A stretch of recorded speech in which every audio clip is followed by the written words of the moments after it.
you about a member of my Reset Academy named Sarah who tried everything to lose weight. She was eating right, she was meal prepping, she was fasting, she was working out, and she could not lose weight. And she was missing one key thing that many of you are missing and not prioritizing. So in this video, I want to show you exactly how to start to prioritize this and what the research is saying on this really key part of losing weight that we are not talking enough about. Let's dive in.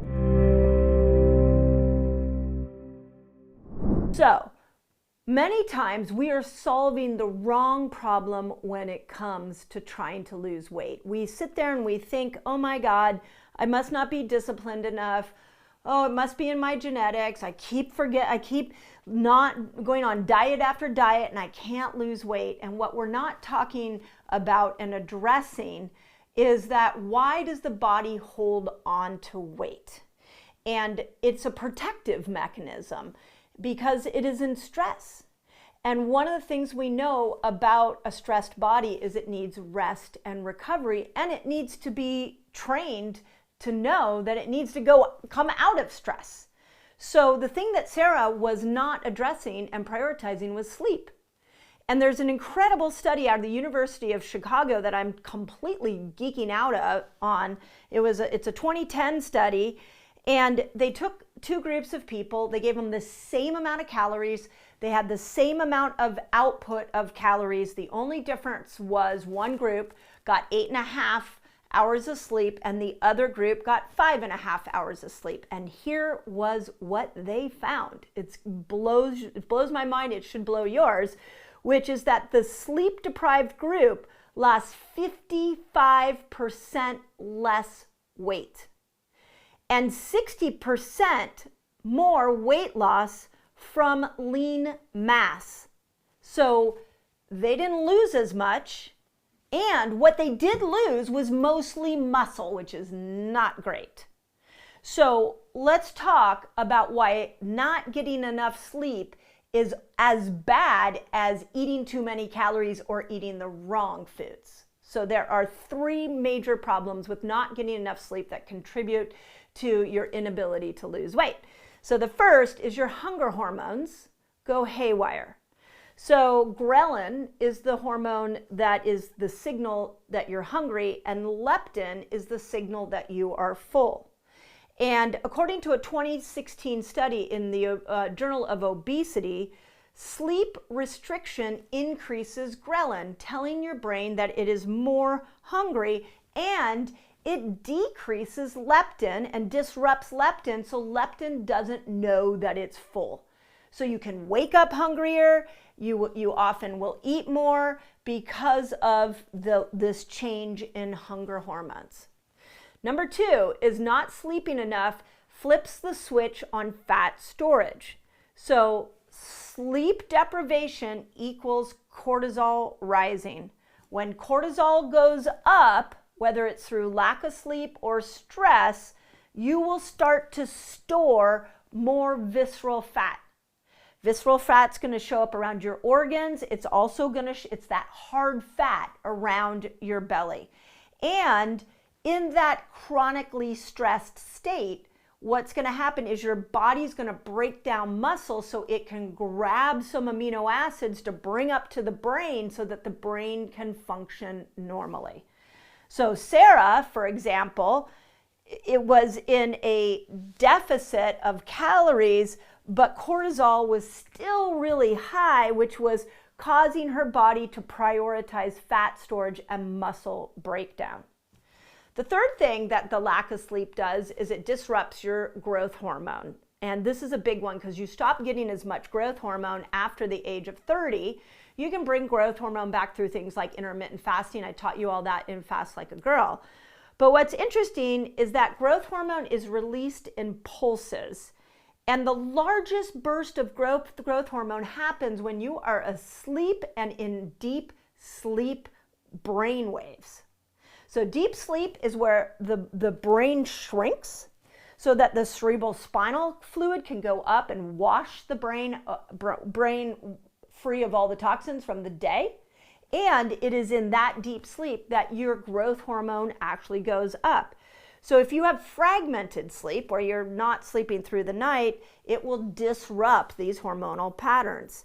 So your recovery window becomes less efficient. It's harder to maintain lean mass while you're dieting. So 5 mistakes that people do to not get a good night's sleep, because I don't know about you, but I've done a lot of sleep videos and I hear over and over again, like, I want to sleep, tell me, put it in the comments, I just can't get a good night's sleep.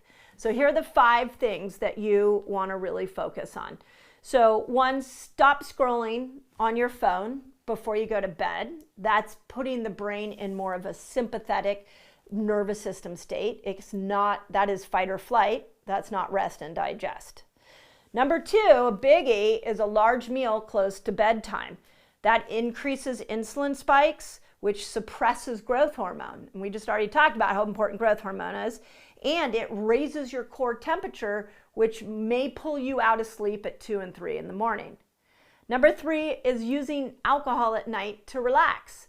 That fragments your REM sleep, elevates your cortisol levels, and it can put you in a sleep deficit. It can also raise your core temperature. So it's a biggie that will spike that core temperature and wake you up at 2 in the morning. The 4th one is inconsistent sleep schedules. So we're rhythmic humans, especially as women. If you're a woman, we need a rhythm. So it can make you more insulin resistant. It can affect fat metabolism. It can affect appetite. So we want a consistent sleep schedule. And the last mistake a lot of people make is having a warm room. You really need to get your body temperature down for your brain to go into that rested, deep sleep. So it's not sleep. You got to work at getting yourself prepared for sleep, especially right now. During sleep, let's keep in mind that growth hormone is rising, insulin sensitivity is being restored, cortisol is being cleared, hunger hormones are being reset, muscle protein synthesis is happening.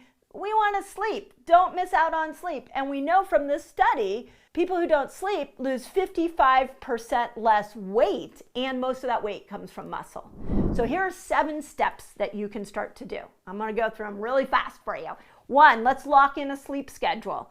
So let's get that rhythm so that your brain understands.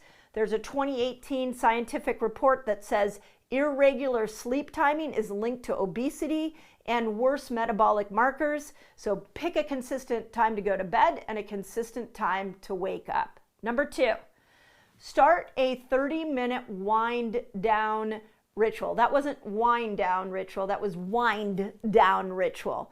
So if you have had a very stressed day, you are in a fight or flight mode. It is going to take about 30 minutes for your body to realize that it can rest now. I personally, in my house, I have 1 room. I got a red light. I bought it. It's cheap. I bought it online, and I just put it in. So there's in a regular light bulb, regular lamp, and I have it just sitting in 1 room, and it is my wind down room. I listen to chanting music. I read in there. I do yoga in there. I draw. I do anything that is different than what I did in my sympathetic fight or flight part of my day. So you might need a 30-minute wind down ritual. I highly, highly recommend it. Okay, step number 3, you need a cold room. So what the research says, this is a 2012 review, is that ambient temperature is one of the top environmental factors for sleep architecture. And what they recommend is that you want to be in a room that's 65 to 68 degrees Fahrenheit or 18 to 20 degrees Celsius. That's the temperature the room needs to be. So put on the aircon, open up the window if that in the winter time, but coldness really matters. Step number 4, this is my favorite new hack, and it's try glycine before you go to bed. Glycine is a powerful neurotransmitter. It is an inhibitory neurotransmitter. So it quiets the neuronal firing and slows the brain chatter. I don't know about you, but sometimes I'm just like, stop talking up there. Like, you don't need to talk to me now. And what glycine will do is it will slow the chatter that's going on.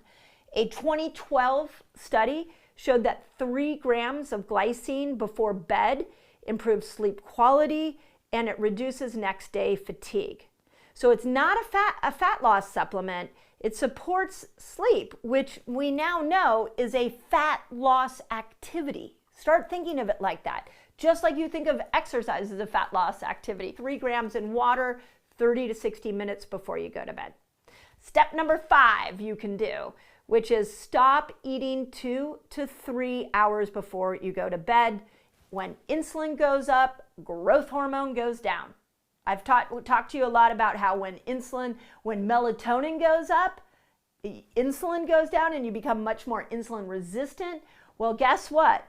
When insulin spikes, growth hormone goes down and it will start to impact your sleep. There was a 2017 study that showed that the closer you eat to sleep, the higher your body fat percentage is. So we really want to make sure that the larger meals, I'm not talking about the little snacky meals, but the larger meal, you wouldn't want to eat the large meal and go straight to sleep. You want to give it a couple hours of a window in between those. Okay, number 6, this one's fun. Morning sunlight. Within 30 minutes of waking up, natural light hits the retinohypothalamic tract, which anchors your circadian rhythm. So you get up, maybe it's still dark out. Once it starts to get light, make sure your eyes are seeing light. So you're telling your body right now is the start of the day. There was a 2013 study that showed that morning light advances circadian rhythm and improves sleep on the other end when you go to bed at night. So if you fix your morning light, you often fix your sleep challenge without changing much. And number 7, this one's really interesting, especially for my menopausal women, because during menopause, many of us struggle to start to break down caffeine. So cut your caffeine back and don't have it after 12 p.m. So what caffeine does is it blocks the adenosine receptors and it masks sleep pressure, and sleep debt will still accumulate. So what's interesting is that coffee has a half-life of 5 to 7 hours.